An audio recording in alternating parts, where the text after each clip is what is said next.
हाँ जी, जो बातें दिल के अंदर खाती रहती हैं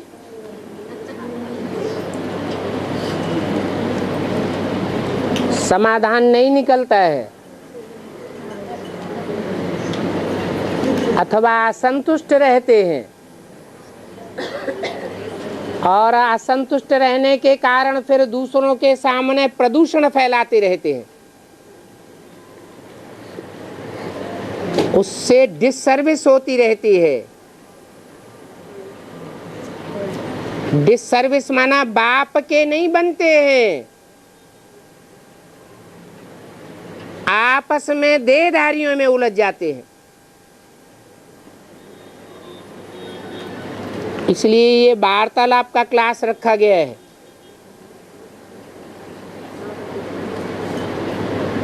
हमारे अंदर की भी अटक दूर हो जाए और दूसरों का भी रास्ता क्लियर हो जाए।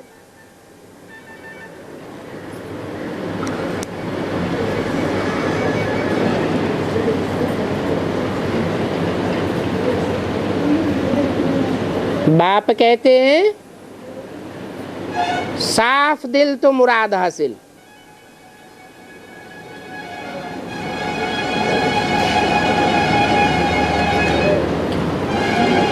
भरी सभा में पूछ लेने में कोई हर्जा नहीं।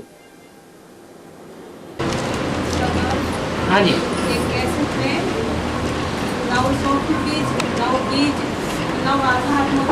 चंद्रमा की पत्नियां कहती है, चंद्रमा की नक्षत्र तीन नौ की चंद्रमा की पत्नी के रूप में करती है।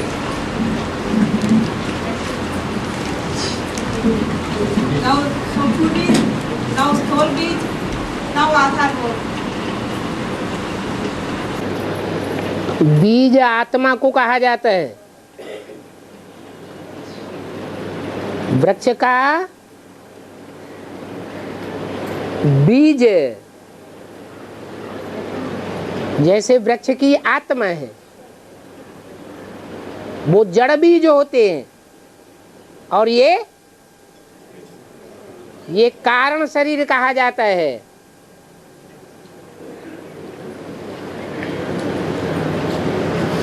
बिना आत्मा के शरीर काम नहीं कर सकता।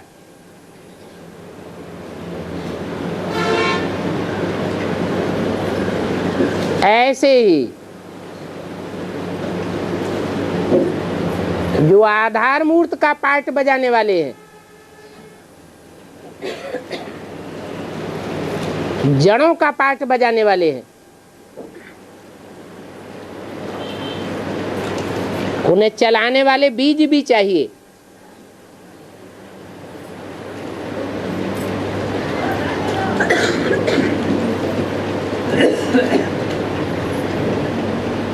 आदि से अंत तक साथी हैं।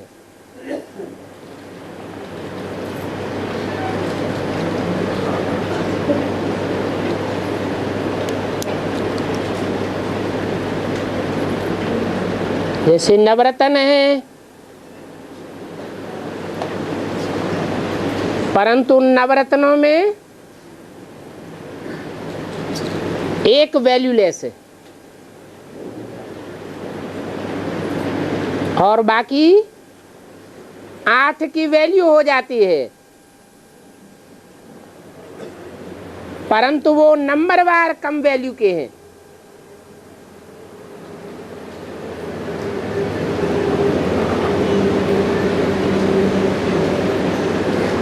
और उनमें अष्ट देवों की आत्माएं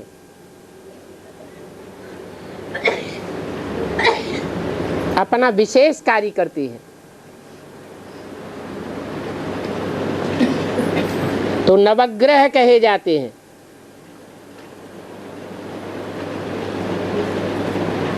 वो आसमान के स्थूल ग्रह हैं और ये धरती के चैतन्य सितारे हैं।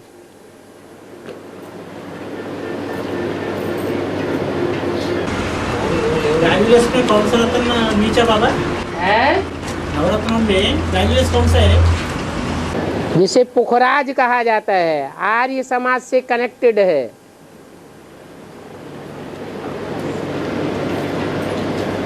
दूसरों की वैल्यू बताता है लेकिन खुद की वैल्यू नहीं है।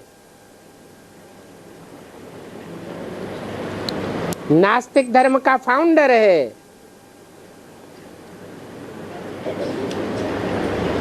उसके बाद कोई राजा ही नहीं।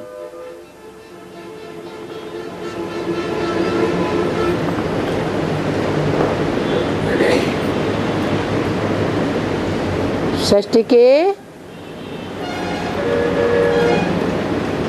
आधे काल में सूर्यवंशी, चंद्रवंशी और बाकी बचे आधे में 6 विशेष धर्म की आत्माएं काम करती हैं।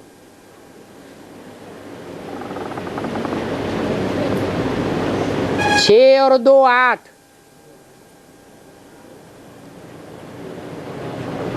ये 8 की ही विशेष वैल्यू है।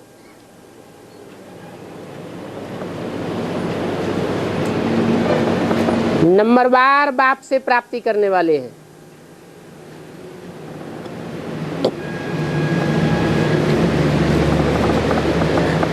और 9वां भी प्राप्ति करता है, क्योंकि नंबर में तो आ जाता है, लेकिन वो प्राप्ति नाम मात्र की प्राप्ति है।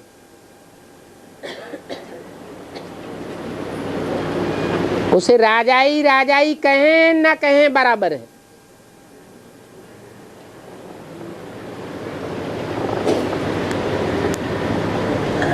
उसके बाद वालों को तो राजाई मिलती ही नहीं।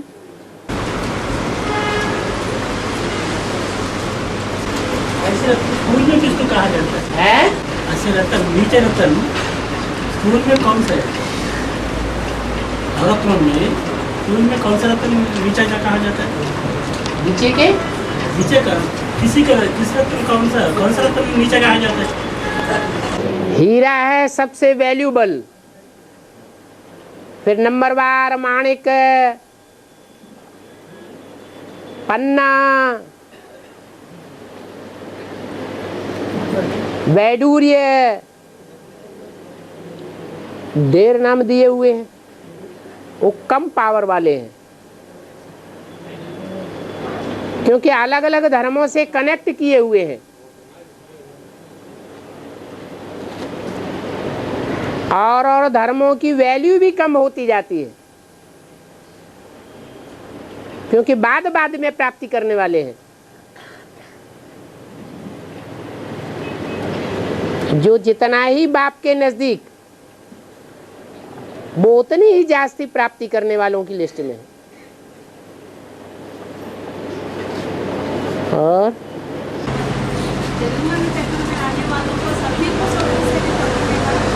जोर से बोलो।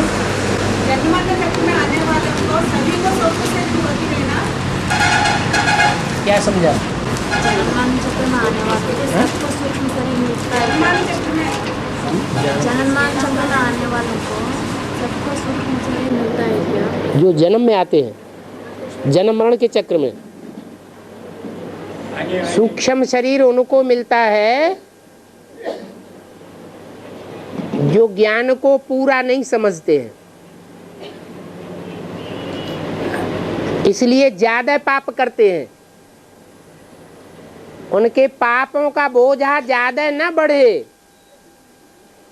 इसलिए थोड़े समय के लिए उनको सूक्ष्म शरीर मिलता है, अपना शरीर नहीं मिलता।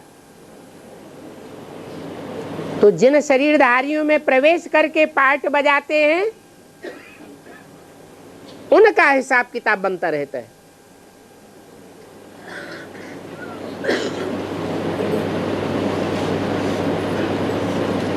जो असल सूर्यवंशी हैं,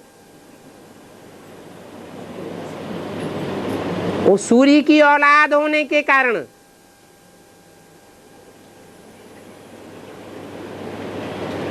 संगम युग में भी ज्ञान की रोशनी से भरपूर रहते हैं।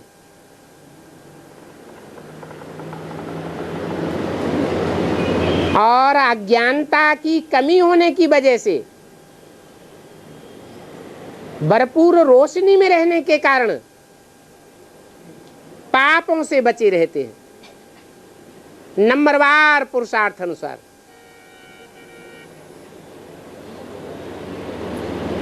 इसलिए चंद्रमा से लेकर के और चंद्रमा की गोद में, चंद्रमा की रहबरी में पलने वाले जो भी धर्म वाले हैं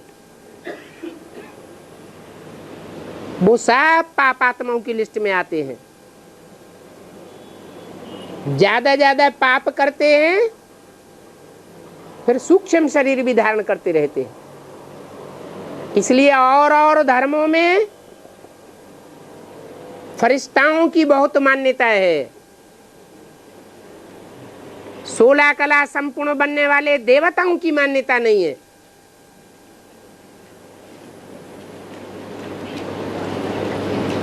फरिश्ताएं होते हैं सूक्ष्म शरीरधारी।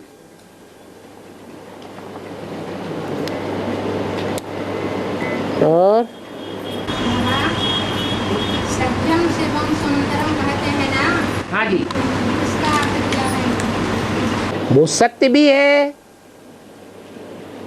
कल्याणकारी भी है। कोई ऐसा सत्य बोलते हैं लेकिन कल्याणकारी नहीं होता है। गाय जा रही है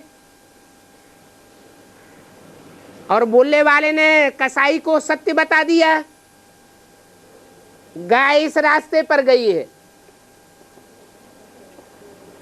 तो ये कल्याणकारी हुआ या अकल्याणकारी हुआ है? अकल्याणकारी हो गया। लेकिन भगवान बाप सत्य भी है। इसलिए मुरलियों में बात आती है युक्ति युक्त चलो।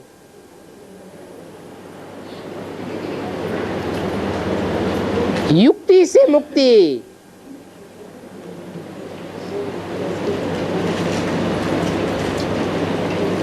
एक बाप ही है जो 100% सत्य है, 100% कल्याणकारी है। और जो सच्चा है, कल्याणकारी है, वो जरूर सुंदर होगा।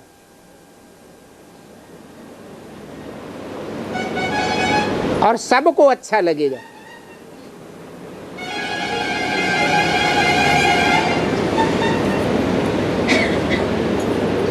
एक ही है जो इस संसार में प्रैक्टिकल पार्ट बजाकर सत्यम शिवम सुंदरम साबित होता है।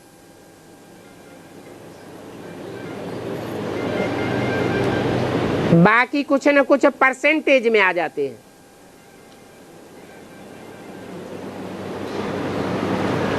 हर हालात में, हर तौर तरीके से कल्याणकारी साबित नहीं होते। वो एक ऐसा है जो हर हालात में, हर प्रकार के तौर तरीके से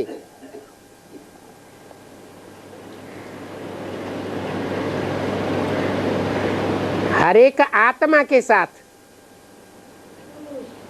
कल्याणकारी ही साबित होता है। अकल्याण का नाम निशान नहीं। जो बोले सो निहाल। सिख लोगों ने सच्चाई को जास्ती समझा, लेकिन बाद में समझा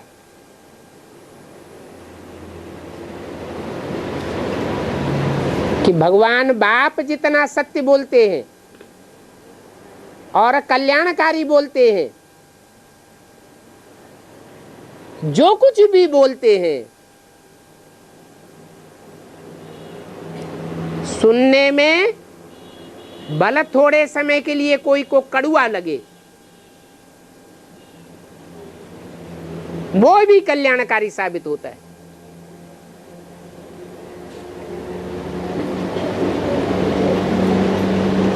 जो भी करते हैं, क्योंकि करण करावनहार भी है, खुद भी करके दिखाता है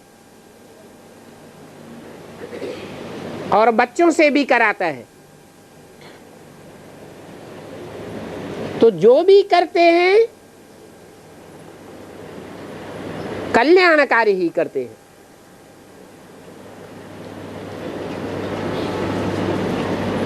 अकल्याण का नाम निशान नहीं।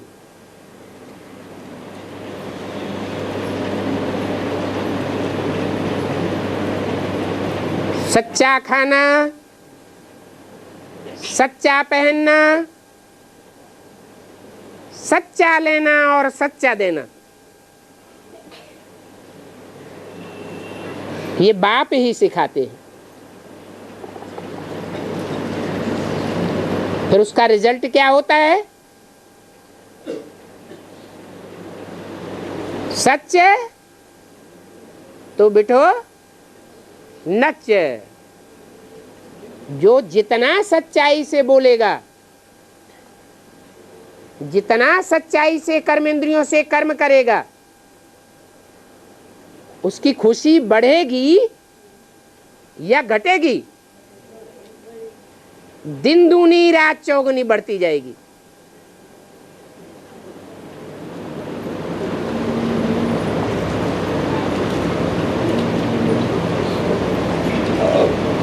इसलिए त्रिमूर्ति में संपूर्ण रूप किसका गाया हुआ है? है विष्णु का।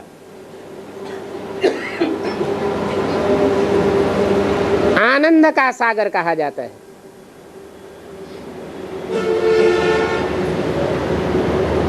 और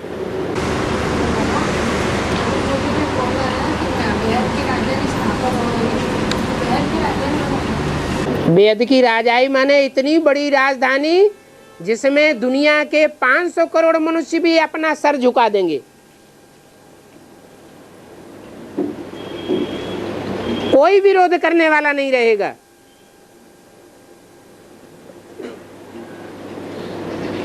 नहीं तो और हिस्ट्री में जो राजाएं हुए हैं वो नंबरवार राजधानियां स्थापन की हैं, कोई छोटी कोई बड़ी। सारी दुनिया उस राजधानी में पले। उसे कहते हैं विश्व की बादशाही। विश्व माना 500 करोड़ 700 करोड़ जो भी मनुष्य मात्र हैं, सब उस ईश्वरीय राजाई के भागीदार हैं। इसलिए उसका नाम पड़ता है ईश्वर। ईश माना शासन करता, वर माना श्रेष्ठ। दुनिया का सबसे श्रेष्ठ से श्रेष्ठ शासन करता। उसकी रहबरी में रहना सब पसंद करेंगे।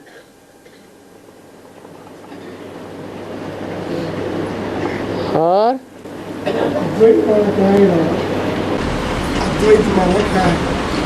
द्वैत माना दो। आ लगा दिया माना दो नहीं, 4 नहीं, 8 नहीं, अनेक नहीं। अद्वैत माना एक। द्वापर से होता है द्वैत, उसका नाम ही है द्वापुर। दो धर्म शुरू हो जाते हैं, दो राज्य शुरू हो जाते हैं, दो भाषाएं शुरू हो जाती हैं, दो मतें शुरू हो जाती हैं। हर बात में द्वैतवाद। जहां द्वैत है वहां झगड़ा है, जहां अद्वैत है वहां अयोध्या है।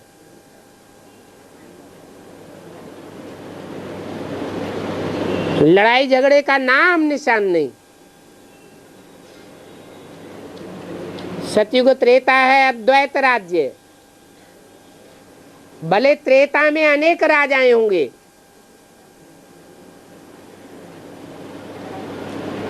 तो भी सब एक के कंट्रोल में रहने वाले होंगे।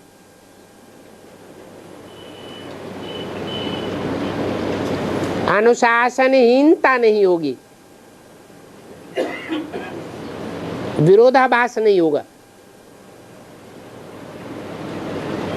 और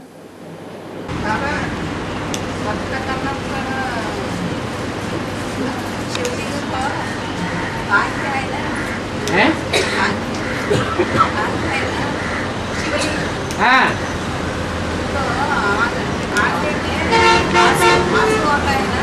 हाँ जी,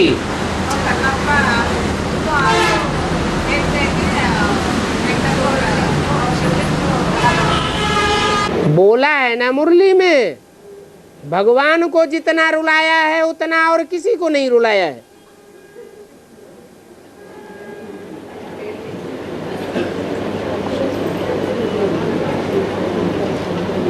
तो भक्ति मार्ग में आंसू भी दिखा दिया है।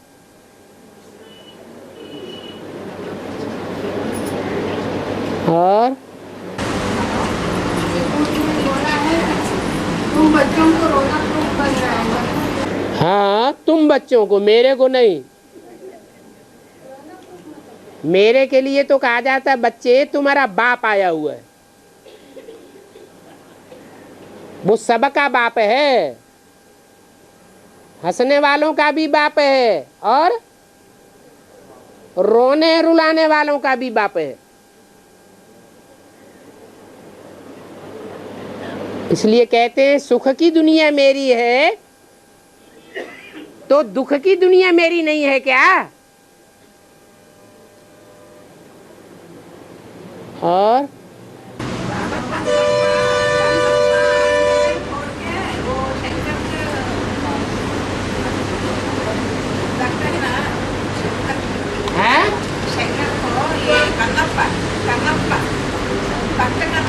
हाँ उनका आंख है, होठ है, वो लिंग को रखता है ना। क्या कह रहे हैं?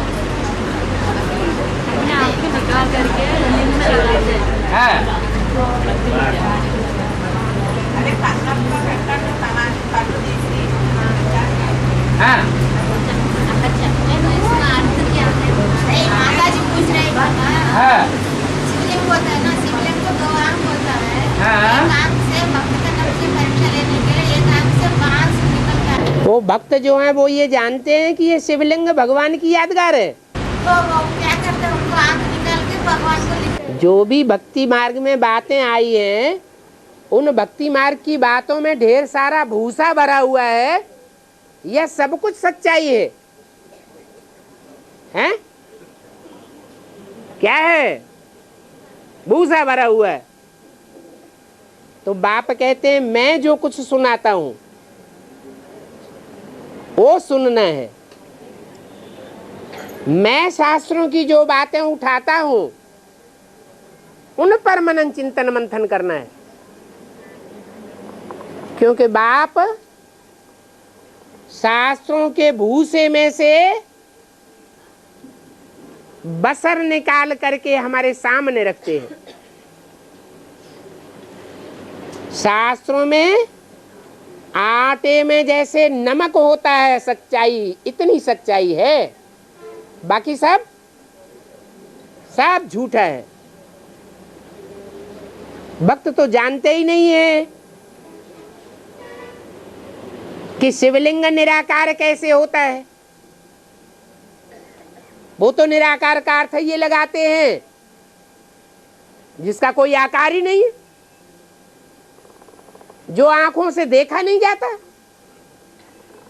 शिवलिंग को आंखों से देखा जाता है कि नहीं है?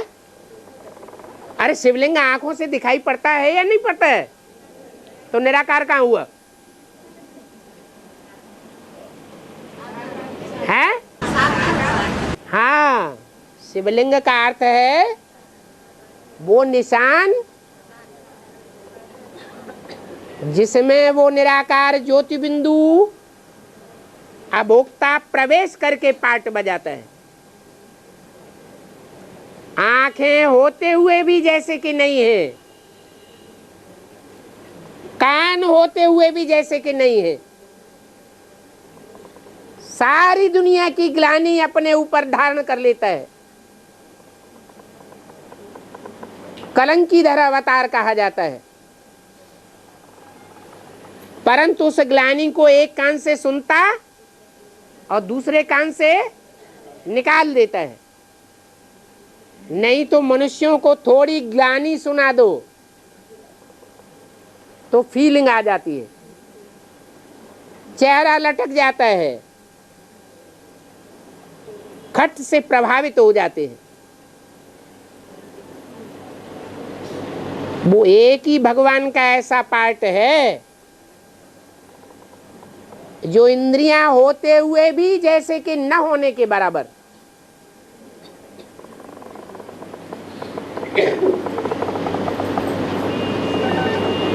तो ये तो भक्ति मार्ग की कथाएं बनाई हुई हैं।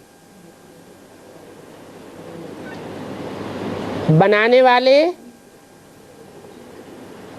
ज्ञानी थे या अज्ञानी थे? और एक प्रकार के बनाने वाले नहीं है, बनाने वाले अनेक प्रकार के हैं। तो उनमें सब सच्चे होंगे क्या?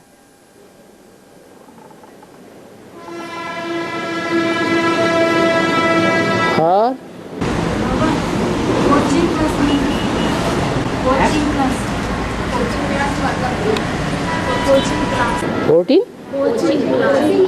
कोचिंग क्लास माने ट्यूशन पढ़ाना, माना कुछ स्पेशल बच्चों को पढ़ाई पढ़ाते हैं, सबको पढ़ाई नहीं पढ़ाते। चुनिंदा बच्चे हैं जिनको कोचिंग क्लास लेते हैं।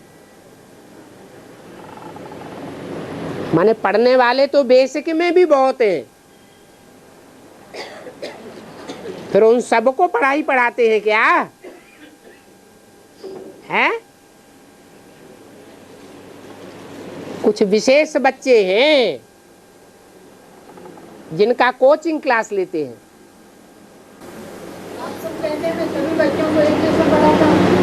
बच्चे हो तब ना, आत्मिक स्थिति में स्थित होने वाले हो ना, आत्मा रूपी सुई की कट उतरने वाली हो ना।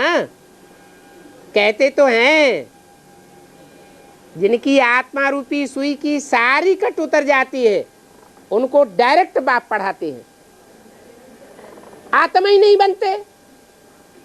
मेरी दादी, मेरा दादा, मेरी दीदी, मेरा चाचा, मामा, काका, ताऊ देह के संबंधियों में ही लटक पड़े हैं। तो आत्मा बने होंगे, उनकी पूरी पढ़ाई होगी, या देह देह के संबंधियों में लटके हुए होंगे तो पूरी पढ़ाई पढ़ेंगे? कौन पढ़ेंगे? मैं तुम आत्माओं को पढ़ाता हूं। रूहानी बाप रूहानी बच्चों को पढ़ाते हैं। जो रूह नहीं बन पाते वो 4.5 लाख से ऊपर जितने भी हैं वो डायरेक्ट भगवान से पढ़ाई अंत तक नहीं पढ़ पाते। कोई न कोई देहधारियों में लग जावेंगे। और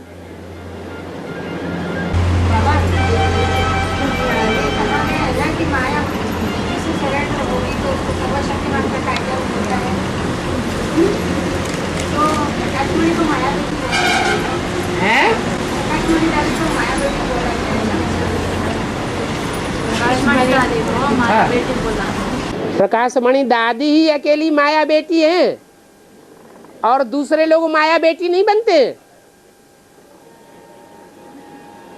जो दूसरों के पुरुषार्थ में विघ्न पैदा कर दे,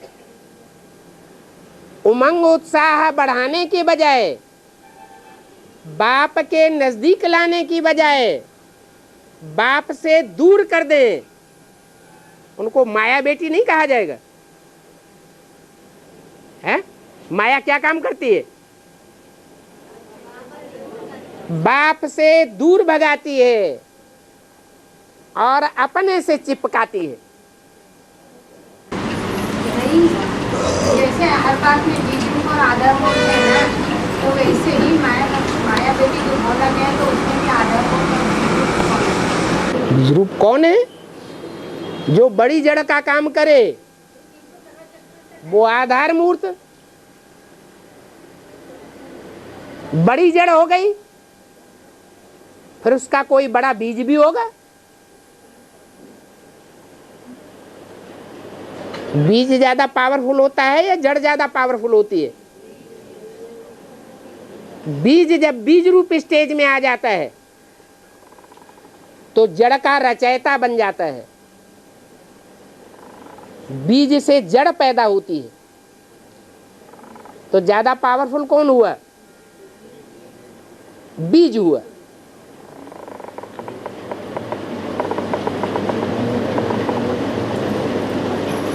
तो कुमार का दादी सिर्फ आधार मूर्त में ही होगी या बीज रूप में भी होंगी?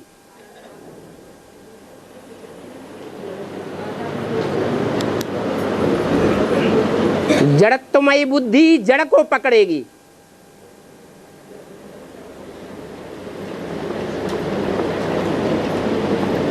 जितना जितना बीज रूप स्टेज धारण करेंगे तो बुद्धि बीज रूप आत्माओं की दुनिया में रहेगी या बाहर भागेगी?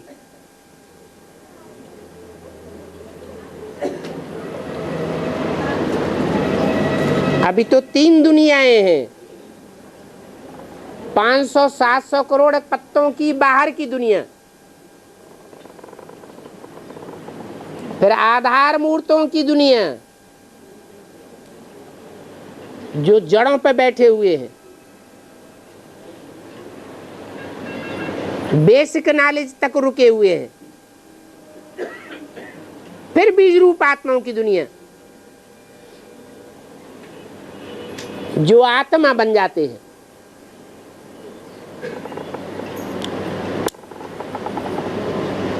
हमारी बुद्धि किसका कल्याण करने में पहले लगनी चाहिए?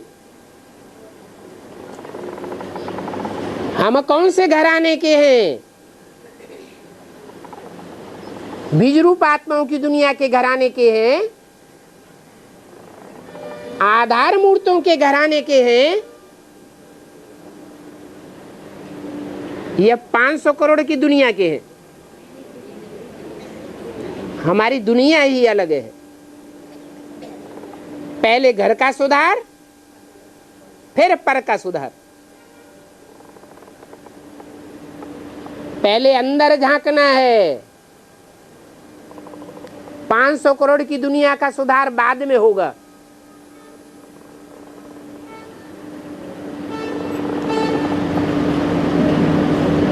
अंतर्मुखी बनना अच्छा या बहिर्मुखी बनना अच्छा? अंतर्मुखी बनना है। और बाबा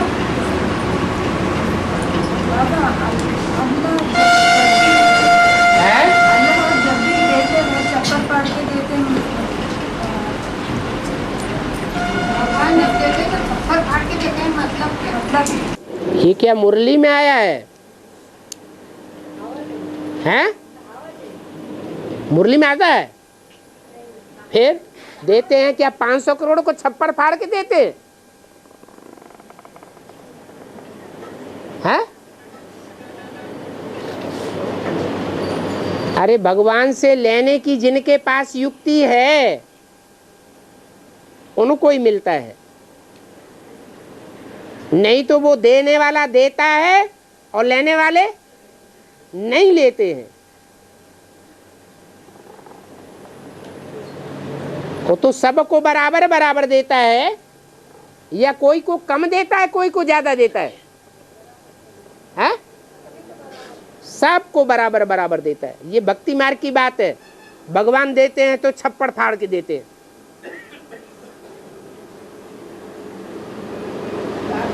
हाँ पार्वती माता को उसमें सुना तो है ना, हाँ वो बीच में पक्षी सुनाया सुनते है ना। लगता टीवी ज्यादा देखते हैं और टीवी की बातें बुद्धि में घूमती रहती हैं।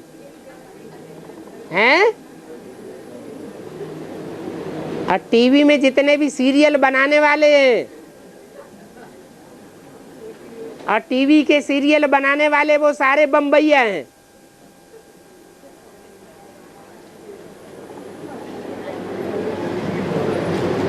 मुरली की बातों का मनन चिंतन मंथन करना अच्छा है, और जो भी दुनिया के बाहर के साधन हैं उनमें बुद्धि भरमाने से फायदा नहीं होगा, नुकसान होता रहेगा। बल बाबा ने कहा है अखबार भी देखना है। अखबार की बातों को तुम इस ज्ञान से टैली कर सकते हो, ये भी बोला है। रामायण में, भागवत में, महाभारत में जो भी लिखा हुआ है उसको तुम अभी टैली कर सकते हो। टैली करना है ऐसे नहीं बोला, क्या बोला? टैली कर सकते हो। एक एक बात को टैली करने बैठ जाएंगे तो टाइम वेस्ट होगा या टाइम सफल होगा? वेस्ट हो जाएगा। और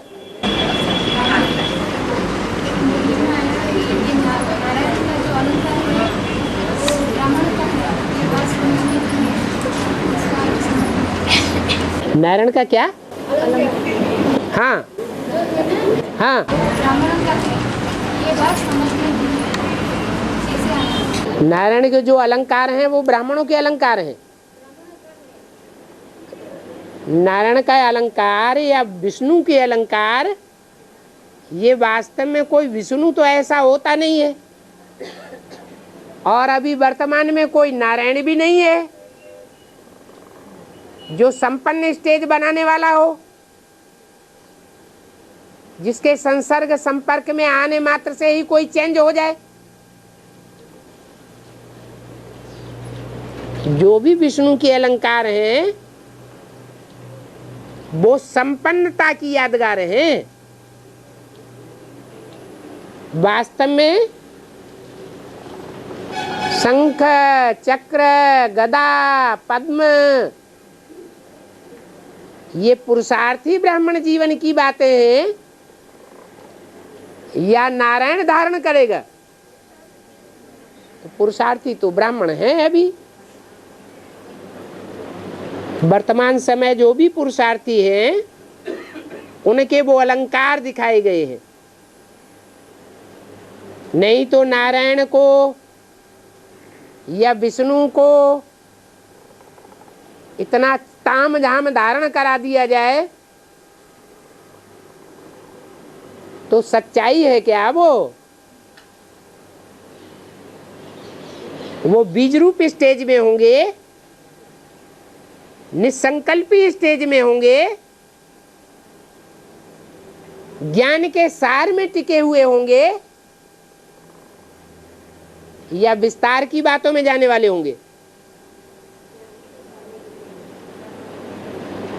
वास्तव में संपूर्ण ब्राह्मण ही संपूर्ण देवता है।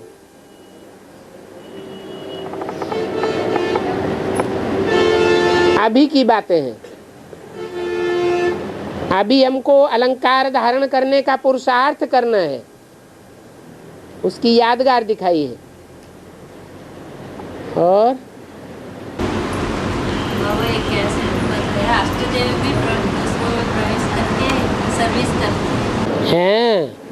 से तुम बच्चों को ब्रह्मा की तरह प्रवेश करके पार्ट बजाना है। ब्रह्मा को शरीर नहीं है ना बाबा, ब्रह्मा को शरीर नहीं है, सत्यदेव को शरीर है। लेकिन वो जब प्रवेश करता है बीज रूप आत्माओं में तो बीज रूप स्टेज धारण कर लेता है। ब्रह्मा बाप का पार्ट नहीं है, रचयिता का पार्ट नहीं है, रचना का पार्ट है। उसमें इतनी जब शक्ति हो सकती है कि दूसरों में प्रवेश करके पार्ट बजा सकता है, तो जो बीज रूप आत्माएं हैं जब संपन्न निराकारी, निर्विकारी, निरहंकारी, निसंकल्पी स्टेज में टिकेंगी तो औरों में प्रवेश करके पार्ट नहीं बजा सकती, बजा सकती है। उस समय इतना बोल बोल करने की जरूरत नहीं रहेगी, इतनी भागदौड़ कर्मेंद्रियों से करने की दरकार नहीं रहेगी, क्योंकि मन बुद्धि संपन्न स्टेज में कार्य करने वाली बन जाएगी। तन की शक्ति बड़ी या धन की शक्ति बड़ी या जनशक्ति मनुष्यों की शक्ति बड़ी या मन बुद्धि की शक्ति बड़ी, मन बुद्धि अगर संपन्न एकाग्र हो जाए तो धन की तन की शक्तियां लगाने की दरकार ही नहीं।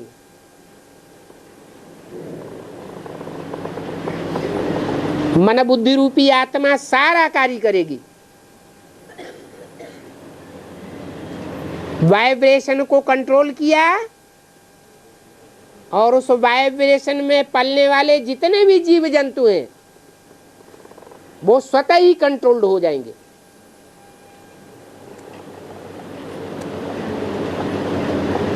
जैसे शास्त्रों में गायन है कि ऋषि मुनियों के आश्रम में शेर बकरी एक घाट पानी पीते थे, तो शेर जैसे खूंखार जानवर का ये वाइब्रेशन कैसे चेंज हो गया?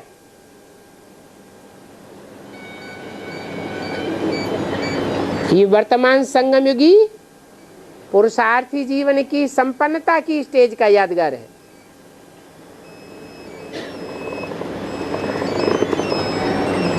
और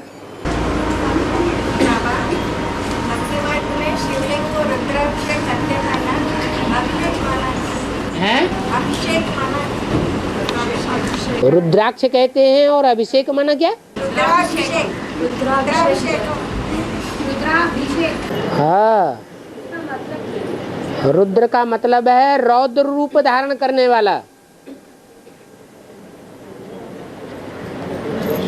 दुनिया में जो भी अभिषेक हुए हैं उनमें बड़े से बड़ा अभिषेक कब होता है?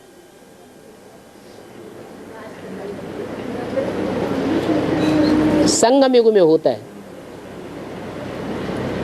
वो तो भक्ति मार्ग का अभिषेक है। राजा जब गद्दी पे बैठता है तो उसको स्पेशल स्नान कराते हैं, गद्दी पे बैठाते हैं। यहाँ कौन सा स्नान है? ज्ञान का स्नान है। जब तक जीना है तब तक पीना है। ये देह अभिमान में जीने का काम जब खत्म हो जाएगा, सदाकाल के लिए आत्मा अभिमानी बन जाएंगे, उस समय की यादगार है। एक की यादगार बनती है या अनेकों की यादगार बनती है? एक का नाम गाया जाता है अर्जुन,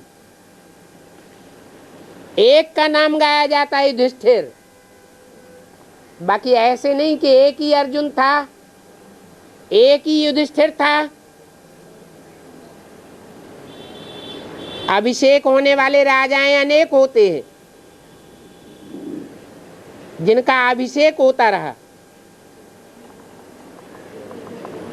लेकिन उनमें पहला नंबर एक ही है। रुद्र अनेक होते हैं, उन रौद्र रूप धारण करने वालों में अव्वल नंबर रुद्र एक ही है, जिसके नाम से कहा जाता है रुद्र ज्ञान यज्ञ। एक के द्वारा वो ज्ञान यज्ञ शुरू होता है। उसका अभिषेक गाया हुआ है। भक्ति मार्ग में कह दिया है, तुलसीदास चंदन घिसे तिलक देत रघुबीर। वास्तव में तुलसीदास माने राम की आत्मा। वो ज्ञान का चंदन घिसती है पहले पहले नंबर में, और सबसे जास्ती घिसती है। भगवान बाप आकर के मनन चिंतन मंथन रूपी चंदन घिसने वाले बच्चों को नंबरवार अभिषेक करते हैं, राजाई का तिलक देते हैं। एक का गायन हो जाता है। और सर्विसेबल बच्चों को बाबा याद करके कौन सा सर्विस करना? कौन से सर्विस करना? कौन सी सर्विस करना?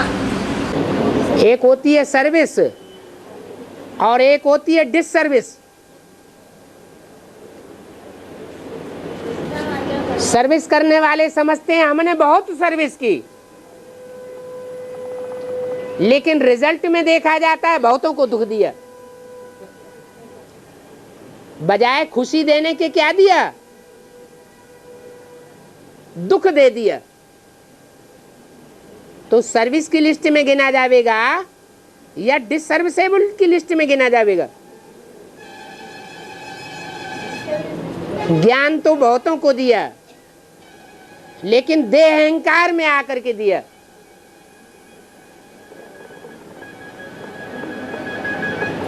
बाप की याद में नहीं दिया, देह भान में आकर के ज्ञान दिया। देह भान में आकर जो ज्ञान दिया जाएगा, भले ईश्वर का ज्ञान दिया, सुनाने वाले को अपना चेला बनाएगा या बाप का बच्चा बनाएगा? क्या करेगा? है? जो देह अहंकार में भरपूर होकर ज्ञान सुनाया जाता है, वो बाप का बनाता है या गुरु का बनाता है? देहधारी गुरु का बनाता है।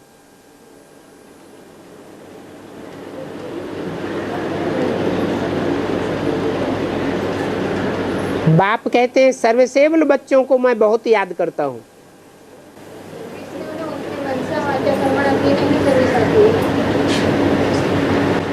जो भी सर्विस करे उसका रिजल्ट बाप के पास पहुंचना चाहिए। जिसकी सर्विस होगी वो खुद ही आकर के बाप को सुनाएगा कि हमारी तो इन्होंने आंखें खोल दी।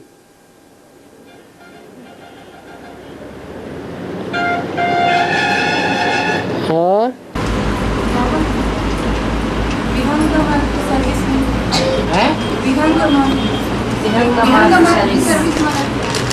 व्यंग कहते हैं पक्षी को।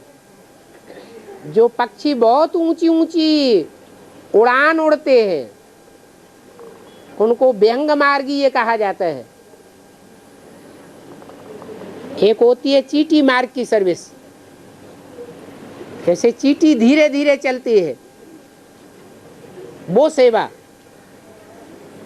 और जैसे व्यंग माना पक्षी बहुत ऊंची स्टेज में उड़ता है, ऐसे ऊंची ऊंची सेवा करना, उसको कहते हैं व्यंग मार्ग की सेवा करना। व्यंग मार्ग की सेवा होती है मनसा वाचा कर्मणा, तीनों प्रकार की इकट्ठी सेवा करने से, बाप की याद में रह करके सेवा करने से बाप खुद प्रवेश करके उससे सेवा कराता है, उसको कहा जाता है व्यंग मार्ग की सेवा।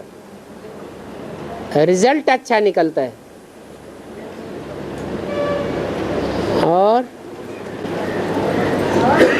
नष्टदेव में कहा जाता है कि वो स्थापनाकारी है, नष्टदेव को भी विनाशकारी बोला जाता है, तो वो आत्मिक स्थिति में नहीं होती। अष्टदेवों को क्या कहा जाता है?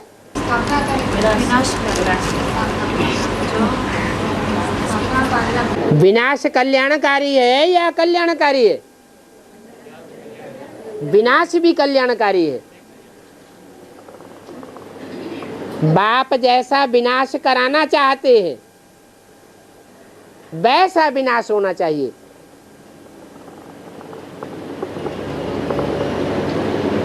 हालांकि इम्प्योरिटी से होता है विनाश, अपवित्रता से होता है विनाश, और पवित्रता से होती है स्थापना। तो ज्यादा प्राप्ति करने वाले कौन बनेंगे? स्थापना करने वाले जास्ती प्राप्ति करने वाले बनते हैं। जो जितनी स्थापना करता है उतनी पालना करने के भी निमित्त बनता है, तो प्राप्ति बहुत हो जाती है। तो लक्ष्य क्या होना चाहिए? डिस्ट्रक्शन का लक्ष्य होना चाहिए या कंस्ट्रक्शन करने का लक्ष्य होना चाहिए? जो निर्माण करेगा वो निर्माण चित्त बनेगा, या यूं कहें कि निर्माण चित्त ही निर्माण करेगा।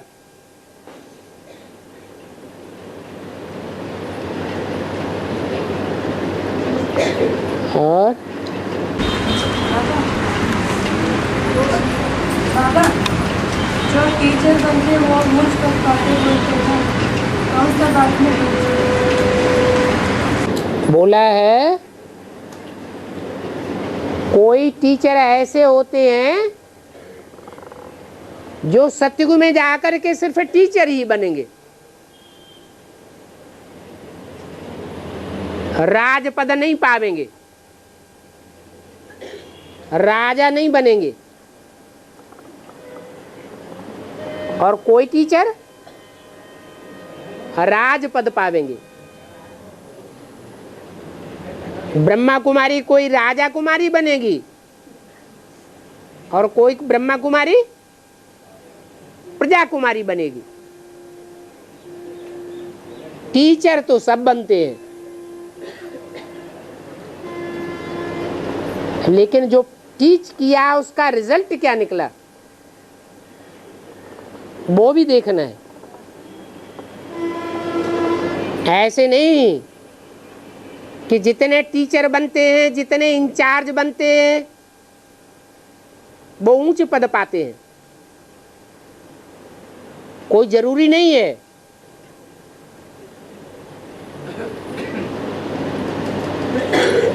यहां संगम युग में बल कोई टीचर नहीं दिखाई पड़ता है, लेकिन अपनी चलन से बहुतों को सुख देता है। वाचा की सेवा नहीं करता, लेकिन अपने मन के वाइब्रेशन ऐसे छोड़ता है जो दूसरी आत्माओं को बहुत सुखदाई लगते हैं। उनका संग में रहना ही उनको अच्छा लगता है।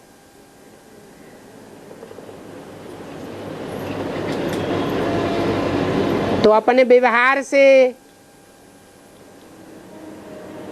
कोई दूसरों को संतुष्ट करता है, दिव्य गुणों का दान कर देता है, तो वो टीचर नहीं है क्या?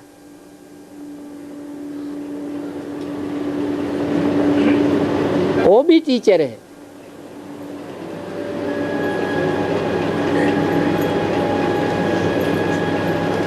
और इंद्रधनुष में जो 7 रंग होती है वो 7 नारायण की याद है। कहते हैं इंद्रधनुष में 7 रंग होते हैं। इंद्रधनुष मोस्टली कौन से मौसम में दिखाई पड़ता है? हैं? बरसात के मौसम में। 3 मौसम हैं, गर्मी का मौसम, बरसात का मौसम और ठंडी का मौसम। सतयुग त्रेता है ठंडी का मौसम, द्वापर कलयुग है गर्मी का मौसम, दिमाग गर्म बने रहते हैं, और संगम युग है बरसात का मौसम। ये ज्ञान बरसात का टाइम जब पूरा होता है, बरसात जब पूरी होती है तो आसमान में क्या दिखाई पड़ता है? हैं? इंद्रधनुष से दिखाई पड़ता है। तो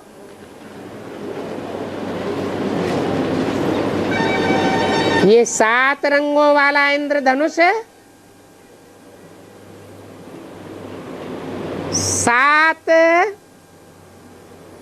सूर्य के जो घोड़े हैं, 7 नारायण, वो संपन्न स्टेज जब प्राप्त करते हैं तो बाप के सहयोगी बन जाते हैं।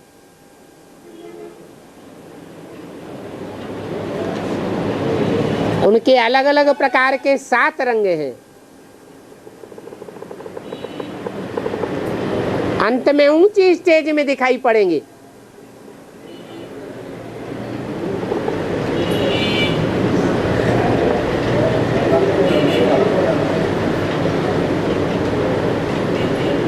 सात ही रंग होते हैं।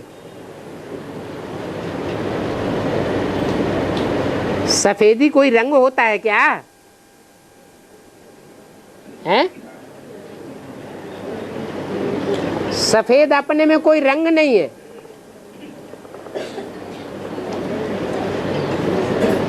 कहते हैं इनकी आंखें रंगी हुई हैं। इनकी आंखों में बहुत रंग दिखाई देते हैं।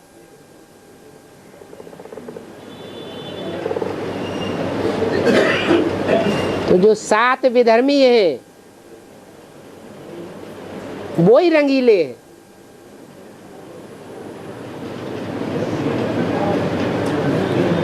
बाप आकर के संगम युग में सब रंगों की धुलाई कर देता है।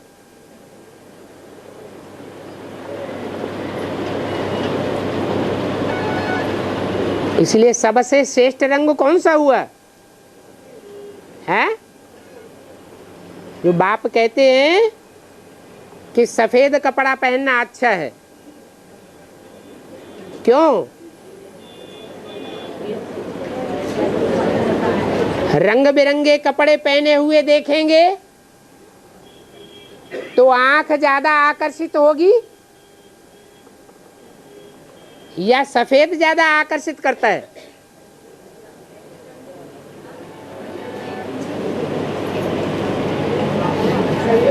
क्लास के लिए तो स्पेशल बताया हुआ है। ये तुम्हारी रूहानी मिलिट्री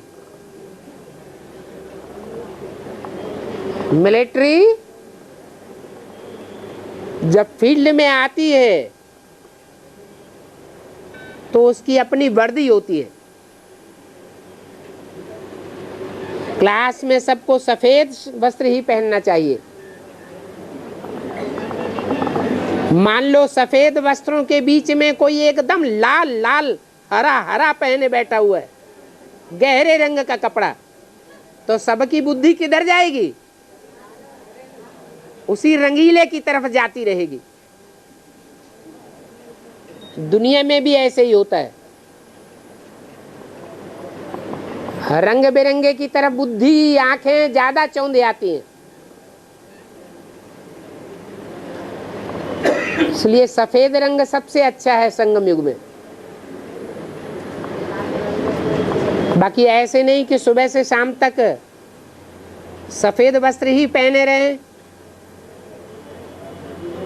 काम काज करते घर में रह करके रंगीन वस्त्र भी पहने जा सकते हैं। और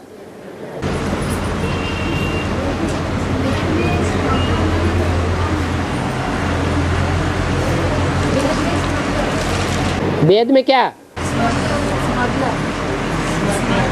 स्मगलर, जिन्हें जो स्मगलिंग करते हैं, सोने की चोरी करते हैं, तस्करी करते हैं, अफीम की तस्करी करते हैं, ऐसे ज्ञान में भी स्मगलर हैं।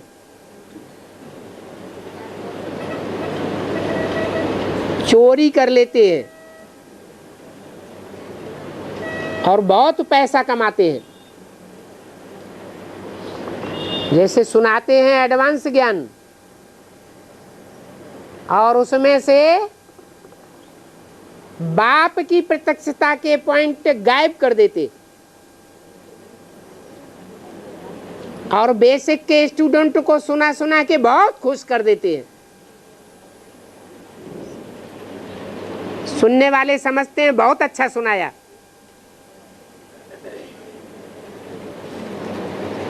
मारी खुशी के अपना तन मन धन सब अर्पण करते हैं।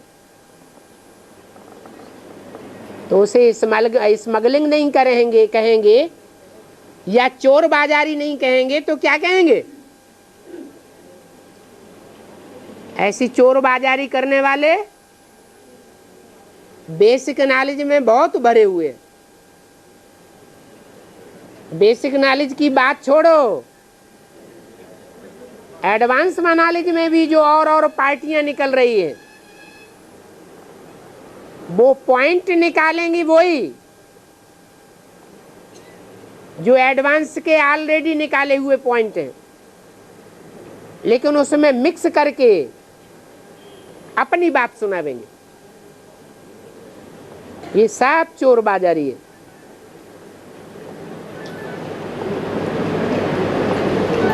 और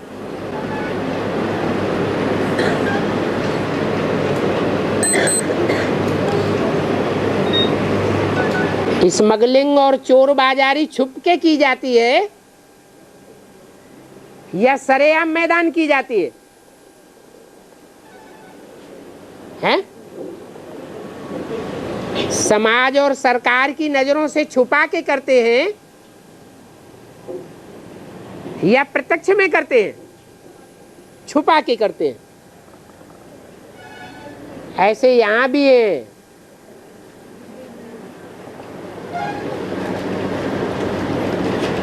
चाहे एडवांस पार्टी में विरोधी पार्टियों वाले हों, छुप छुप के सुनावेंगे।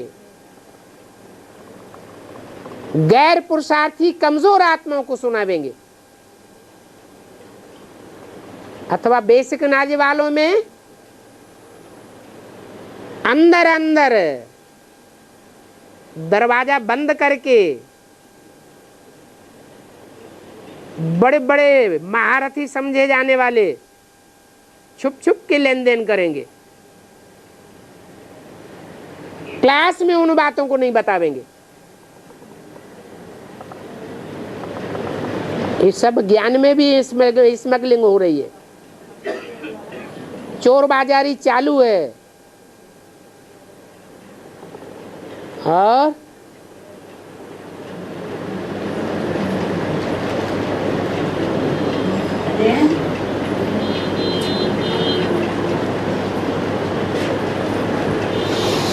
चलो।